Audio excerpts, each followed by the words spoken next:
Welcome to Man Does Tech, where I solve the problems you didn't even know you had. In this video, I will explain how to turn on your Chevy Silverado with remote start. First, confirm your Silverado is equipped with the remote start feature. Next, make sure all doors are securely closed and locked. This is a crucial safety step before initiating the remote start sequence. Locate the remote start button on your key fob, which usually looks like a circular arrow. You're almost ready to go. To activate remote start, begin by pressing the lock button on your key fob one time. This action prepares your vehicle for the remote start command. Immediately after, press and hold the remote start button.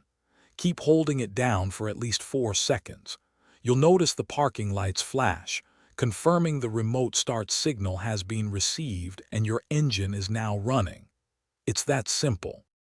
Once remotely started, your Silverado's engine will typically run for approximately 10 minutes.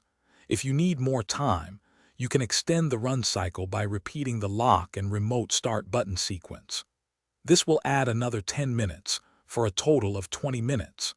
Remember, for safety and vehicle health, avoid using remote start if your check engine light is illuminated. Always prioritize your vehicle's well-being. After remotely starting your Silverado, simply unlock the doors and enter the vehicle.